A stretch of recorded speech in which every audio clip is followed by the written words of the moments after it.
The war in the Middle East continues to drag on interminably. Netanyahu continues to go after political outcomes via military means that are incompatible and cannot be accomplished. And then there's this issue about the hostages, especially the American ones. Where is the interest in the United States? Where is the outrage that there's nothing's being done to protect our hostages? Why are we not even talking about that? We're going to get into some of that. But first of all, we're going to bring in one of the show favorites here is Matthew Ho, long friend of mine, great guy, former State Department official, former decorated Marine combat leader, and just a great guy. So good on some of these issues here. Loves people. And that's one of the reasons we like to have you on here, Matt. So welcome to the show. Thanks, Danny. I appreciate it. Always good to have you on here. But before we actually get into those main issues we're going to discuss on this show here, want to bring in a bit of breaking news that happened literally just before we came on the air here. Chairman Mike Turner, Rep. Mike Turner of the Intelligence Committee, the House Permanent Select Committee on Intelligence, to be specific, just released this on Twitter just not about an hour or so ago. He says, today, the House Permanent Select Committee on Intelligence has made available to all members of Congress information concerning a serious national security threat. I am requesting that the President Biden declassify all material related to this threat so that Congress, the administration, and our allies can openly discuss the actions necessary to respond to this threat. That sounds very ominous. And I've been seeing lots of people speculate back and forth over what it might mean. But apparently, according to some knowledgeable sources that have access to the White House, it has something to do with an emerging Russian threat, which has my alarm bells going off, my BS alarm bells going off. I'll just say, first of all, here. But just moments ago, Jake Sullivan was asked about this. And here's what he had to say. Serious national security threat. What can you say about the threat and what the administration plans to do? So first, I reached out earlier this week to the Gang of Eight to offer myself up for a personal briefing to the Gang of Eight. And in fact, we scheduled a briefing for the 4 House members of the Gang of Eight tomorrow. That's been on the books. So I am a bit surprised that Congressman Turner came out publicly today in advance of a meeting on the books for me to go sit with him alongside our intelligence and defense professionals tomorrow.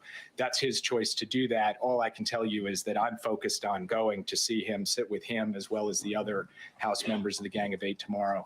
And I'm not in a position to say anything further from this podium at this time, other than to make the broad point that this administration has gone further and in more creative, more strategic ways dealt with the declassification of intelligence in the national interest of the United States than any administration in history.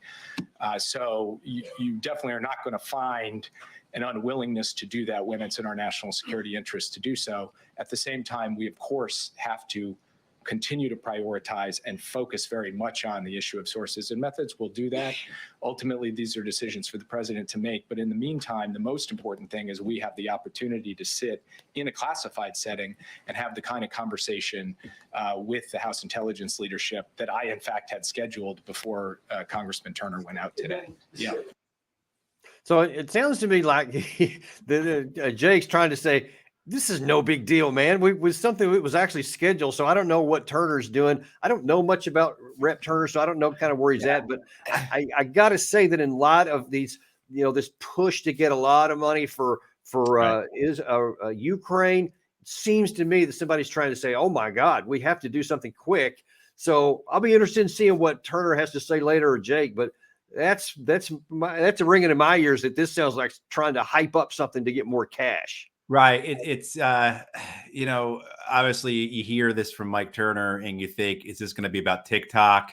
Is this going to be about the border? How are they going to politicize this? And certainly, as you said, Danny, with the amount of money involved here, particularly with the fight that's going to come up in the House over the foreign military assistance supplemental that the Senate just passed, they are going to pull out all the tried and true methods of warmongering and fear mongering. I would guess if you want to just, if we speculate here, Russia supposedly utilized one of their new hypersonic missiles this past week, the KH-47. It could be that they fired it off of one of their ships.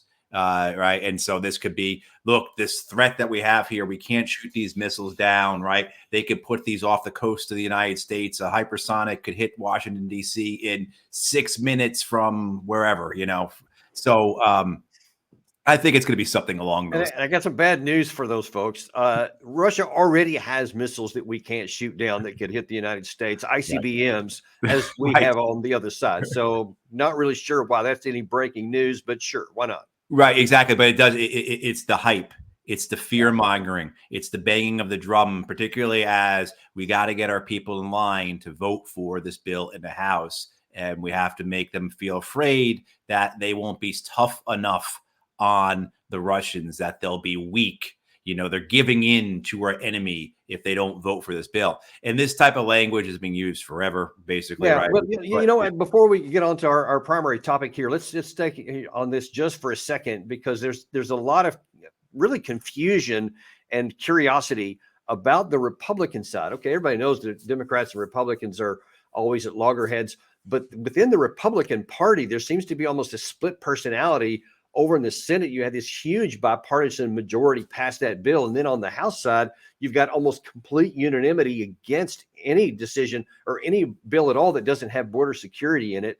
And I'm wondering if you can address a little bit, if you've heard anything even, is this just kind of gamesmanship among the Republicans so that they're going to vote for something in the Senate to try to look like they care about Ukraine when they know for sure it won't be passed in the House? Or is there really this huge split within the Republican Party, whether it's between the Senate and the House or otherwise? I think there is this split within the Republican Party. A lot of it's driven by Donald Trump. Trump is, many reasons for why this back and forth in terms of we want a border, we want a peace, we want the border legislation. We don't want the border legislation, back and forth. A lot of that could be tied to Trump's comments and Trump's direction as to what the Republicans should be doing in this. Trump holds a lot of sway. One, the amount of money he can fundraise, but two, his just clout, his voice, the megaphone he has can, in many estimations, a champion or doom a candidate, including incumbents. And so they are very afraid of him, and many of them are in awe of him. But you also have within the House membership, you have these Freedom Caucus members, these far right conservative members who are, I don't agree with them on many things, if any at all, but who are guided by principle and who have said we will not pay for anything that does not have an offset. So we're not going to increase spending without decreasing a corresponding amount. And so you see that these are people who have signed their name to that oath, and they intend to keep it. But it's the same type of political gamesmanship is occurring with the Democrats as well. Well, yeah. And in fact, I wanted to ask you specifically about that, because the Democrats went like really over the top. Schumer in particular, when after the Senate voted on that bill, to say they have this great bill that's going to provide democracy, you're going to secure democracy as we know it into the future, even though the bill has, first of all, the bill has virtually no chance to being passed in the current environment because if the House won't do the other half of it. But then the second part is that you're talking about national security for the United States, especially because he said it would otherwise be a betrayal of the American service members. But then you don't even have anything about American protection on the border. That's not even in the bill. And you do have great deal of money for all these other countries, especially Ukraine. That's the war is effectively lost already, and there's no path to victory here, but they seem oblivious to that. So what is the point, or what is the drive for the Democratic Party to push this narrative? It's a narrative they chose, and they're going to stick to it. So if you recall, the first Biden re-election campaign ad going back to September was of President Biden visiting Kyiv, this 1 minute long spot. Oh, that's right. Wartime presidency, the alarms allegedly went off, and the air raid sirens. Yeah, that's right. So you see, that was the Democratic Party's calculation that Ukraine is a major issue for our base of voters. We believe that our people will come out and vote. We don't know. We're not going to get Republicans from it. We're probably not going to get many independents from Ukraine, but this is something that will get our people to come out and vote. The people who have been flying the blue and yellow flag for the last year and a half, they are going to come out and support us on this issue. What the Republicans have realized smartly is that people aren't going to vote on Ukraine. People aren't interested in Ukraine. They don't see it as the Democratic base is, though. The Democrat will really motivate them? I think to a degree, but not to the degree that and again, the Republicans aren't going to get votes from that anyway. So what the Republicans have done is they've said, look, Ukraine is not a national security issue. The border is. And so that's what, getting back to the Republicans, what's animating them, what I left out was the importance of this border issue, how they see that border issue as being one of the hottest, most important, pressing things they can talk about on the campaign. Allegedly, 86% of the voters say it is a top issue. That's exactly right. And you just saw this special election in New York where the Democrat won that special election for George Santos' seat, a guy representing Queens and Long Island. And he was hard on immigration. He was, not what you would expect from a Democrat on immigration. So the Republicans have understood this. And so not only is they're going to get the support from their base on this, but they also see how the border is the thing that's going to get them votes from independents and maybe even some votes from Democrats, while Ukraine is not going to do that for the Democrats at all. So major miscalculation on the Democratic Party, on the White House's part here. You also see, though, too, the Democratic Party, how slavish and devoted they are to this. Wherein, of course, you had back in October, Speaker Kevin McCarthy was removed by the Republicans. The Democrats could have saved him, intervened in that speaker vote, but they chose not to, which I think I've always thought that was a big strategic mistake. Now, what's happening is you have members of the Democratic House Caucus saying to the media that we will save Speaker Johnson. If Speaker Johnson brings forward this Ukraine spending bill, which is what they call it, they leave out Israel, they leave out Taiwan, they leave out the Red Sea, right? But they want to talk about Ukraine. That's what they want to talk about. If Speaker Johnson brings forward this Ukraine bill, which the conservatives, the Freedom Caucus that brought down Speaker McCarthy, says they will do the same to Johnson on, you have Democrats now saying we will keep Johnson in power, including Adam Smith, the ranking, the chair, the ranking member of the House Armed Services Committee. So, you're seeing this type of political gamesmanship over this Ukraine bill, which the Republicans have smartly tied to the border. They've got this, again, I don't agree with them, but it's a really good tagline of like, the Democrats are concerned about other people's borders. We're concerned about ours. Yeah. It plays really well. It sounds really well. It touches people. Right. So, you're seeing this basically this great miscalculation on the part of the Democrats. But we have to remember the Ukraine war, so much of it is tied to the whole anti-Trump Russiagate narrative that the Democratic Party has been pushing for 8 years now, more than 8 years, 9 years, basically.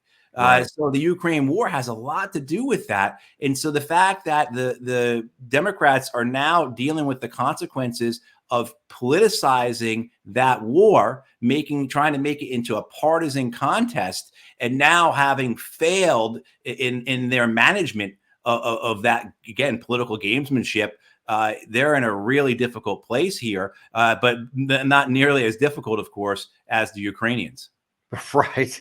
Yeah, that's a separate issue there. Yeah. Okay, well, I want to shift gears now and go back to the primary task that we publicized this for here, and shift over to another big issue that has a lot of ramifications, both for the United States and for other innocent people, this time in Palestinian areas of Gaza Strip in particular.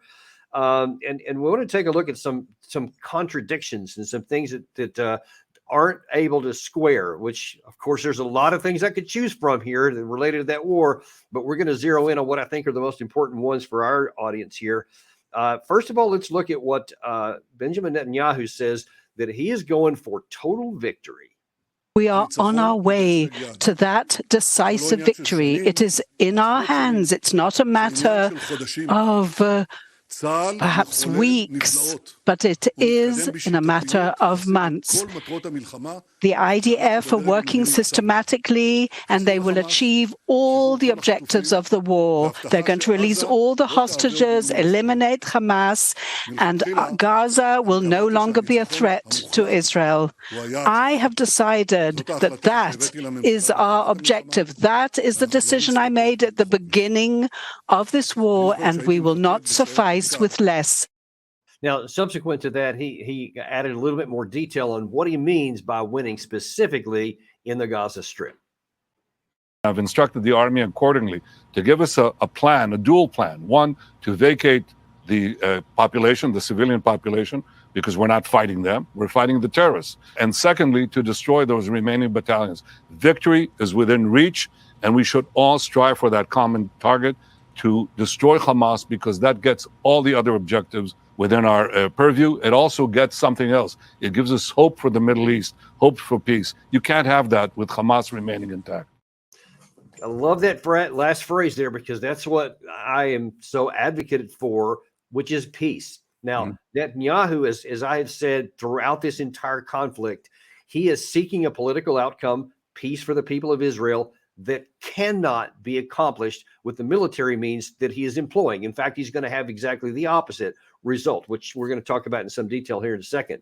But first of all, I want to show you somebody else, and I believe it was just yesterday, King Abdullah of Jordan had a very different view on how to achieve peace. 7 decades of occupation, death, and destruction have proven beyond any doubt that there can be no peace without a political horizon. Military and security solutions are not the answer. They can never bring peace. Civilians on both sides continue to pay for this protracted conflict with their lives. All attacks against innocent civilians, women and children, including those of October 7th, cannot be accepted by any Muslim, as I had previously stressed. We must make sure the horrors of the past few months since October 7th are never repeated nor accepted by any human being. Now, if you could just kind of lay out what you think is the difference in focus between what Netanyahu thinks he's going to accomplish and what King Abdullah is talking about the people of Palestine, and that there has to be a political horizon for them to have hope with, which is completely absent from the Netanyahu vision. So he said in a separate interview here that he estimates, I mean, it may have been yesterday, that there have been, I think it was 18 of the 24 Hamas battalions have been destroyed. So he wants to press. That's why he wants to go into Rafah, which would just be a catastrophe. But he claims that once he gets those last battalions, that somehow there's going to be peace. What do you think is more likely to happen? Well, it's not going to be peace. It reminds me of what Tacitus said about the Romans. They make a desolation, or they make an abomination, or they make a desert, and they call it peace. It's this idea that they will continue to raise Gaza. They will continue its destruction. They will continue this genocide. And then at some point, they will declare peace. And of course, it will be a false peace. It will be a peace that only engenders further war. King Abdullah is absolutely correct. The only way to achieve peace in this is through political negotiations. The idea that you were going to go into Gaza, completely destroy it, kill, wound, or make missing one out of every 20 Gazans, and that would somehow break the spirit of resistance is just it's confounding. What type of logic in that? What type of reasoning is behind that understanding? So what we'll see here is, and I doubt those numbers about destroying 18 out of 24 Hamas battalions are correct. I don't believe that to be the case.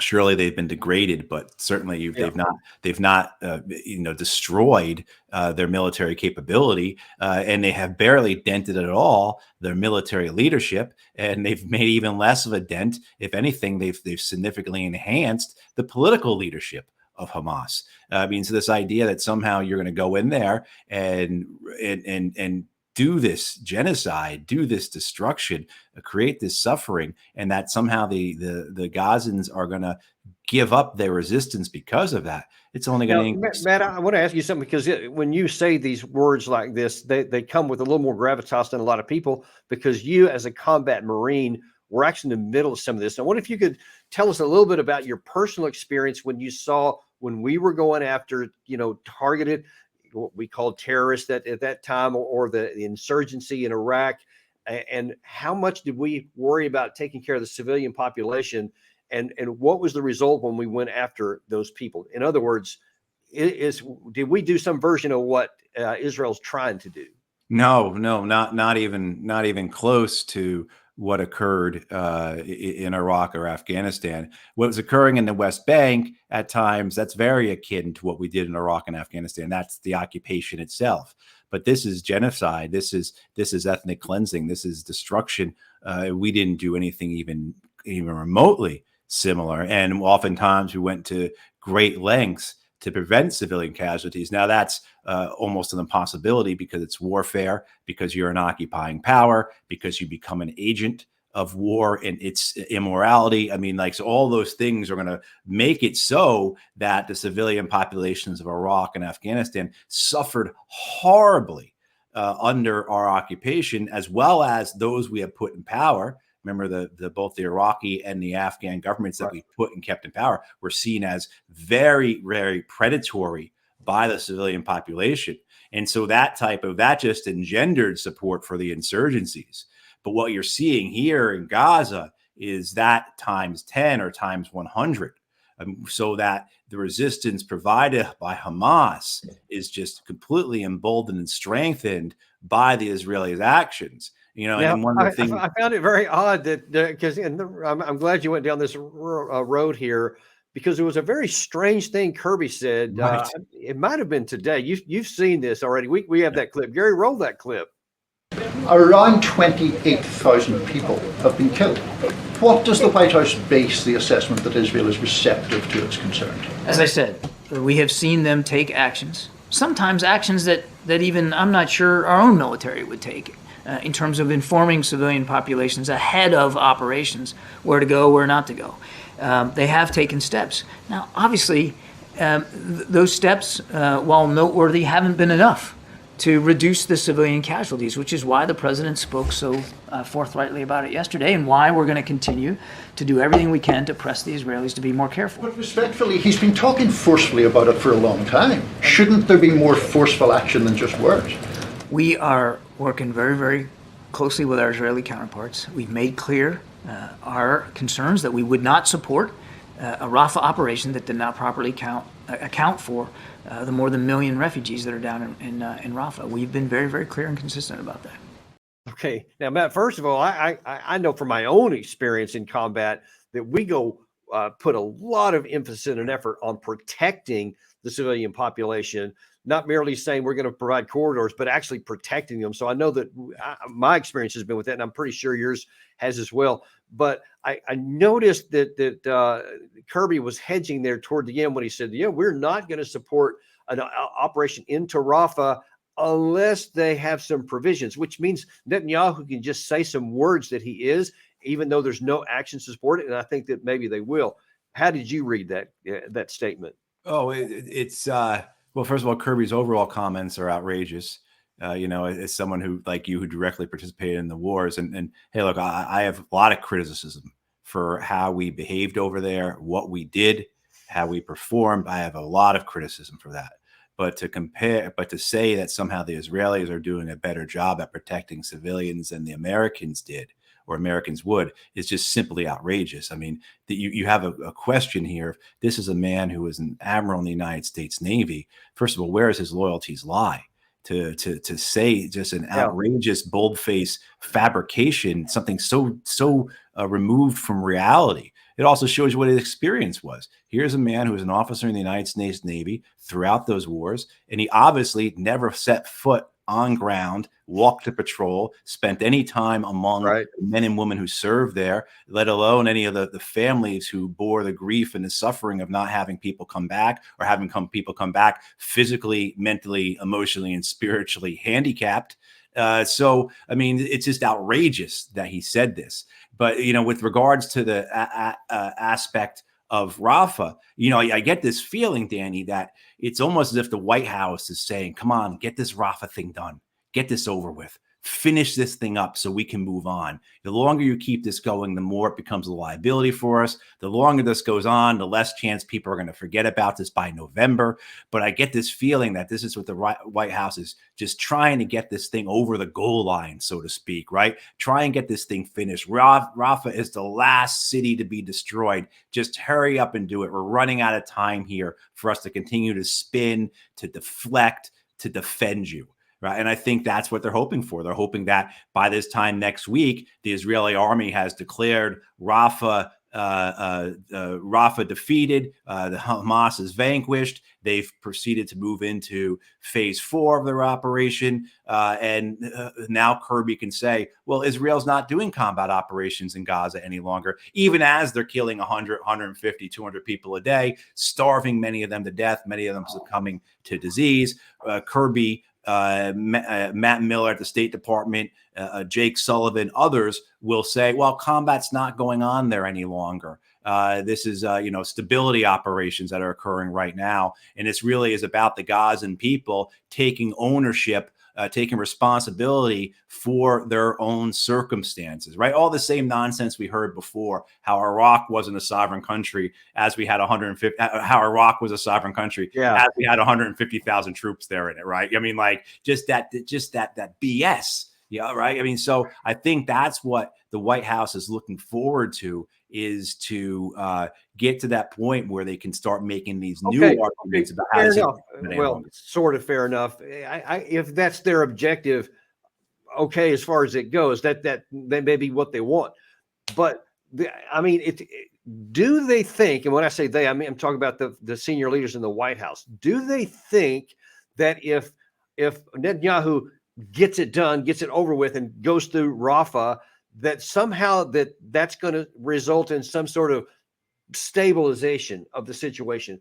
Or do they not recognize that the people in Palestine and in the Gaza Strip are not going to be satisfied when they have nowhere to live, because everything has been just almost wiped out? I think so upwards of 70%, possibly more, of the domicile positions and apartments or whatever have been destroyed. So where are they going to go? And what little is left is probably in the Rafah area. And if that gets turned into the same thing like Gaza City did in the beginning, I mean, there's not going to be anywhere for anyone to live. What does Biden think that the rest of the war is going to be like? Or does he think that's going to pacify them? I mean, how do you read what the White House may be thinking?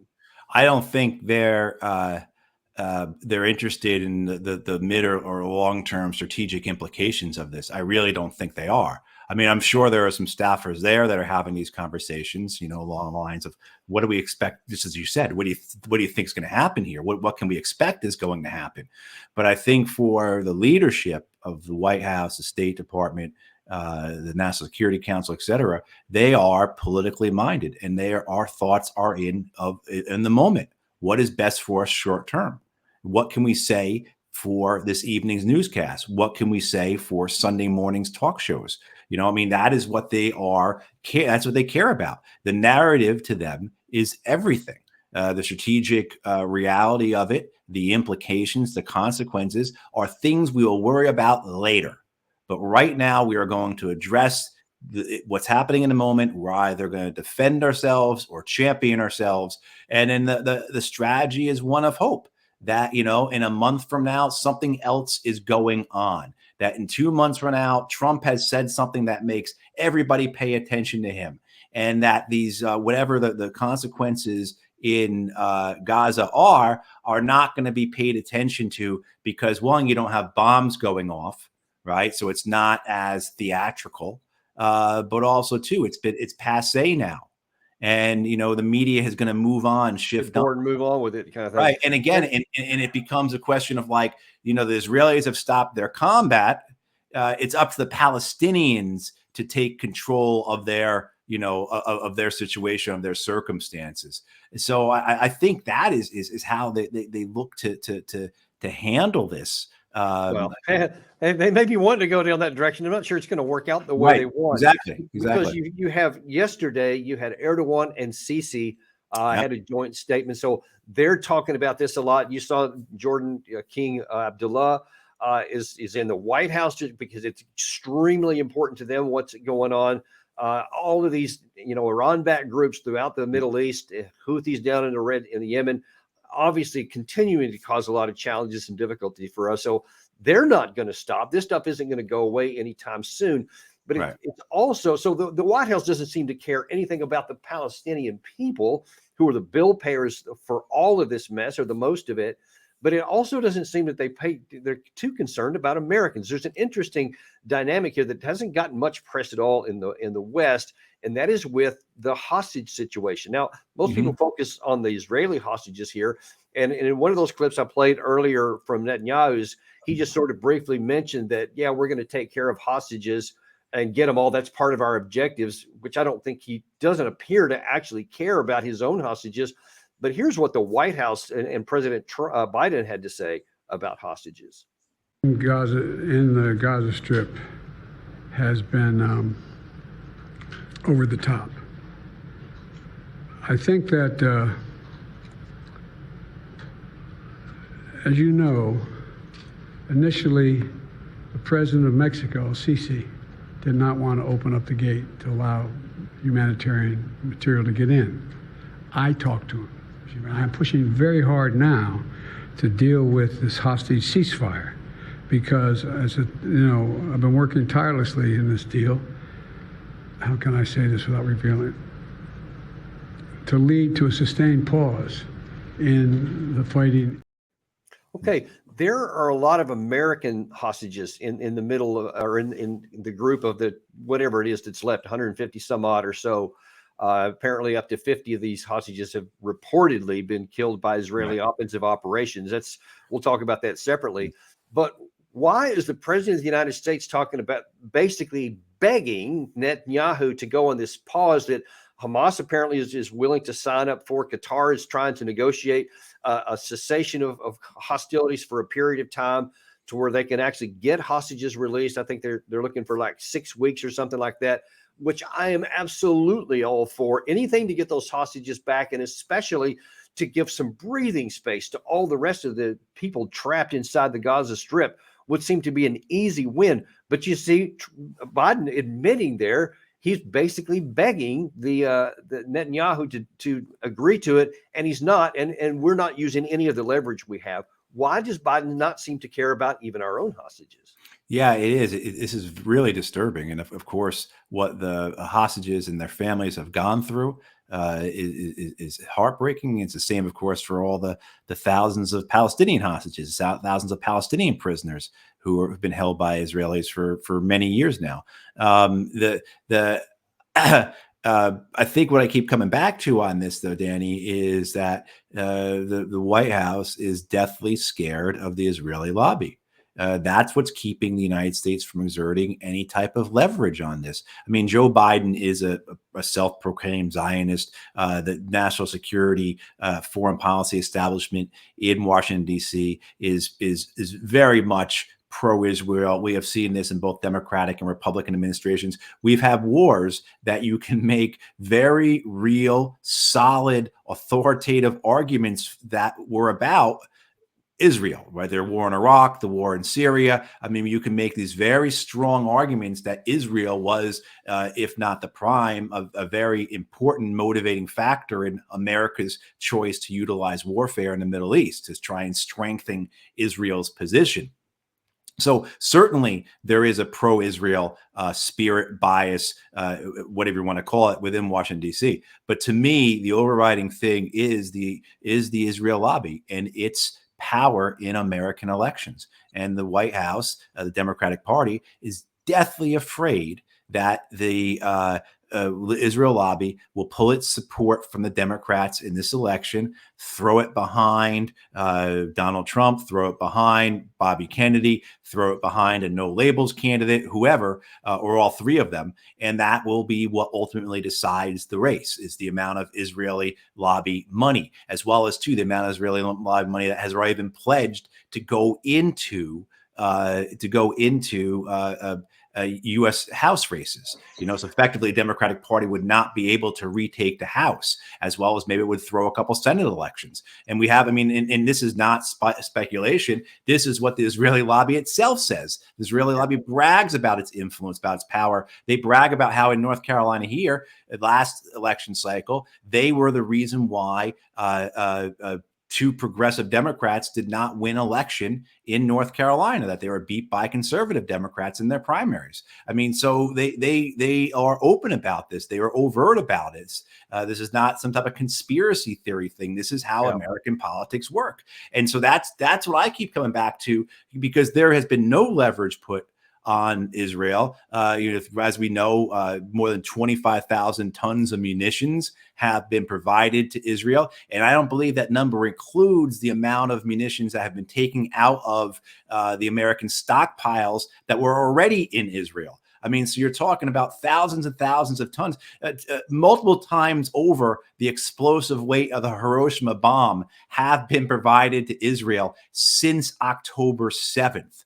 So there has been absolutely zero leverage put on the Israeli government. The best you get is these really weak and little statements. Yeah, exactly. And then, of course, the excuses for that, the apologies for that words matter. You hear this from the American spokespeople, and it's just absolutely revolting, sickening. It's embarrassing. But certainly, this is what we're looking at, is the fact that Netanyahu is strengthened. He's in a very good position where he has this leverage over the Democratic Party in a way that makes the American leverage, the real leverage of all this American assistance provided to Israel, not just military, but intelligence, political, diplomatic, media, makes that worthless, makes it completely worthless. And so he's able to push forward with something that everyone knows is destructive, as we've said. Everyone knows that is going to promote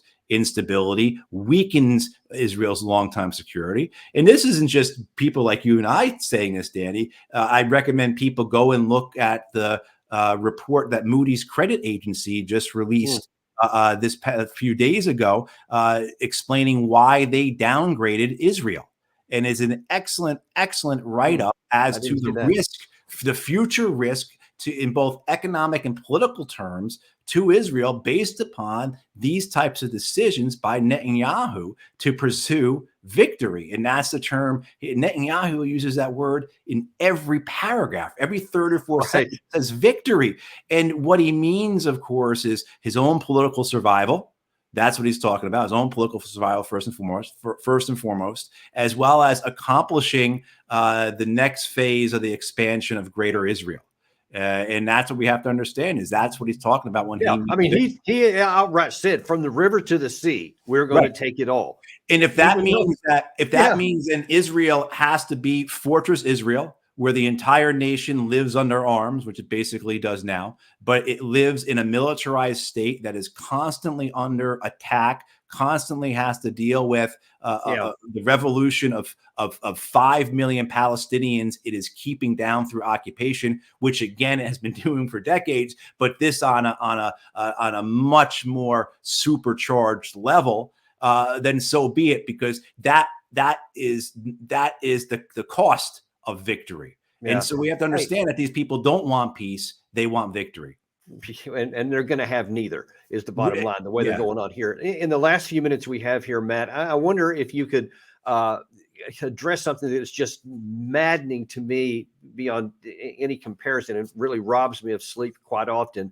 And that is all these images that we keep showing here about the suffering of the Palestinian people, and the wanton cavalier destruction of the infrastructure needed to sustain life throughout the entire Gaza Strip here, and especially these horrific images of children suffering.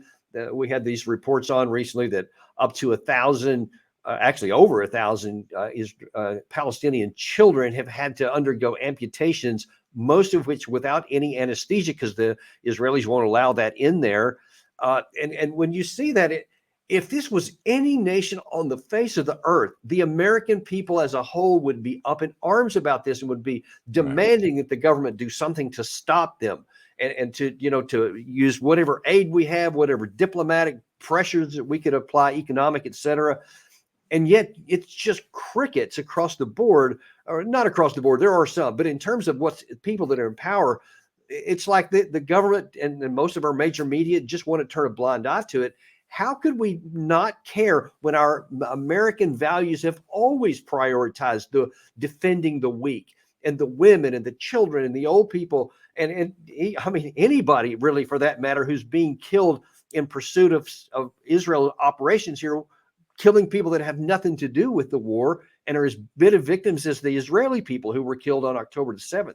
Why do we not care about that? Why is this not motivating more people to demand that Biden put curbs on Netanyahu? I think a lot of it has to do with our leaders are psychopathic, that they are able, as Senator Chris Van Hollen did the other night, to go on the Senate floor, denounce Israel for the war crime of starving children, cite it correctly as a war crime, condemn them correctly as war criminals, and then go forward and vote for sending Israel $14 billion more, plus two included in that foreign military assistance supplemental bill was the prohibition of funding to UNRWA. So not only is he sending them the money to continue to kill, he has also blocked money to help feed those children that he was making these protestations about, that he was ripping his shirt open for. I mean, so we have psychopaths in power. We have a media that is, we have an elite media. Certainly, I think we all should be, regardless of what you think of Tucker Carlson and his interview with Vladimir Putin, all that, I think we all should note that how hysterical the corporate media, the legacy media has been over that interview, because they're witnessing someone get 200 million views interviewing the president of Russia. I mean, so they are scared to death that their business is dying and that they will no longer be, among other things, profitable, and their stockholders will be upset and they'll be out of jobs, but they also will no longer be among the elites of the United States, right? They will no longer be among the elites of the empire. They will no longer be part of the empire's establishment, right? They'll lose that position. But, also too, you see what I come to, Danny, and I think this will affect you. This affects you as well, is the silence of our churches and the fact that there has been so little. And what I hear from people is like, well, what they said in church was about separation of church and state. And I want to take a moment just to read the last two lines of Walt Whitman's poem, A Sight in Camp in the Daybreak. People know Walt Whitman, American poet and writer of the mid-19th century, observed and wrote quite a bit about the American Civil War. And, in this poem, the last two lines are, and I find myself coming back to these lines as I see these photos and these videos coming from Gaza, of these young men, of these young women who are being killed by a foreign military for the crime of resistance, for the crime of standing up for who they are, for the crime of standing up for their people. And, so Whitman writes, "Young man, I think I know you. I think this face is the face of the Christ himself, dead and divine and brother of all. And here again he lies." And I think about that as I watch these videos and I see these photos of these of whether they're young or old. But that idea that Whitman is talking about is we've seen this before. And so those of us who identify as Christians, those of us who identify in some manner of universality with all people, of a common connection to all our brothers and sisters, to witness this, but then to hear either to hear the silence, if you will, as you were describing, Danny, and as well, to hear this dissonance, these protests from Jake Sullivan, Admiral Kirby, and Tony Blinken, that this is not genocide, this is self-defense. So between the two camps of silence and dissonance, I think a lot of us are having a spiritual crisis watching this. And of course, we're watching it. It's not being inflicted upon us. So certainly a great difference there. But that's what I think about when I watch these videos and I see these photos. Yeah, that matches my view at all, my frustration among the churches. I don't want churches to get involved with politics. I don't even want them to, but I do want them to say, hey, we care about people, and at least advocate for peace and finding a way out, and recognizing that anyone who was not carrying a gun is a victim, and to defend them, especially when there's so many children and infants and women who are completely innocent in this, and there just doesn't seem to be much, Jesus compassion. I just would like to see more of that. But we'll leave it there for right now. And Matt, thank you so much for coming on and talk about all these issues. As always, you've been able to illuminate quite a few things here that we might not get. And like some of these mainstream media that you're talking about, you're not just giving the main story here. You're giving what people actually think and what things look like on the ground, for you've personally experienced, as well as are seeing here from the vantage point of the Hamas war in Israel. So thank you for coming on. We look forward to seeing you back on the next show. Thanks, Danny. And we thank you for joining us today. As I said earlier today, come back and join us at 3 p.m. today, because I am going to cut loose on some of the major media, especially the Washington Post and the New York Times, who are saying some nonsense, some things that you need to know about what people are saying. You need to be armed with the facts and the truth here, because there are some leading publications trying to lead you into the direction of staying in deployments forever, never leaving any place, and taking actions that actually decrease our national security, not improve it. And I'm going to show you exactly what I'm talking about there. Join us at 3 p.m. today. Remember to like and subscribe, and to share this with your friends so that they have access to the same great material that you do. We will see you next time on Daniel Davis Deep Dive.